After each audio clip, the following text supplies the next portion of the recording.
Genèse chapitre 2. Ainsi furent achevés les cieux et la terre, et toute leur armée. Dieu acheva au 7e jour son œuvre, qu'il avait faite, et il se reposa au 7e jour de toute son œuvre, qu'il avait faite. Dieu bénit le 7e jour, et il le sanctifia, parce qu'en ce jour il se reposa de toute son œuvre qu'il avait créée en la faisant. Voici les origines des cieux et de la terre, quand ils furent créés. Lorsque l'Éternel Dieu fit une terre et des cieux. Aucun arbuste des champs n'était encore sur la terre, et aucune herbe des champs ne germait encore, car l'Éternel Dieu n'avait pas fait pleuvoir sur la terre, et il n'y avait point d'homme pour cultiver le sol. Mais une vapeur s'éleva de la terre, et arrosa toute la surface du sol.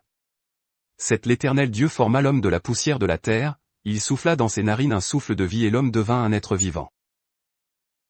Puis l'Éternel Dieu planta un jardin en Éden, du côté de l'Orient, et il y mit l'homme qu'il avait formé. L'Éternel Dieu fit pousser du sol des arbres de toute espèce, agréables à voir et bons à manger, et l'arbre de la vie au milieu du jardin, et l'arbre de la connaissance du bien et du mal. Un fleuve sortait d'Éden pour arroser le jardin, et de là il se divisait en 4 bras. Le nom du premier est Pichon, c'est celui qui entoure tout le pays de Havila, où se trouve l'or. L'or de ce pays est pur, on y trouve aussi le délium et la pierre d'onyx. Le nom du second fleuve est Gihon, c'est celui qui entoure tout le pays de Couche. Le nom du troisième est Hiddekel, c'est celui qui coule à l'orient de la Syrie. Le 4e fleuve, c'est l'Euphrate. L'Éternel Dieu prit l'homme, et le plaça dans le jardin d'Éden pour le cultiver et pour le garder. L'Éternel Dieu donna cet ordre à l'homme, tu pourras manger de tous les arbres du jardin. Mais tu ne mangeras pas de l'arbre de la connaissance du bien et du mal, car le jour où tu en mangeras, tu mourras. L'Éternel Dieu dit, il n'est pas bon que l'homme soit seul, je lui ferai une aide semblable à lui. L'Éternel Dieu forma de la terre tous les animaux des champs et tous les oiseaux du ciel, et il les fit venir vers l'homme, pour voir comment il les appellerait, et afin que tout être vivant portât le nom que lui donnerait l'homme. Et l'homme donna des noms à tout le bétail, aux oiseaux du ciel et à tous les animaux des champs, mais, pour l'homme, il ne trouva point d'aide semblable à lui.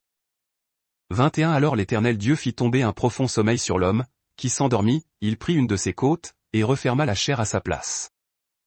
L'Éternel Dieu forma une femme de la côte qu'il avait prise de l'homme, et il l'amena vers l'homme. Et l'homme dit, voici cette fois celle qui est os de mes os et chair de ma chair. On l'appellera femme, parce qu'elle a été prise de l'homme.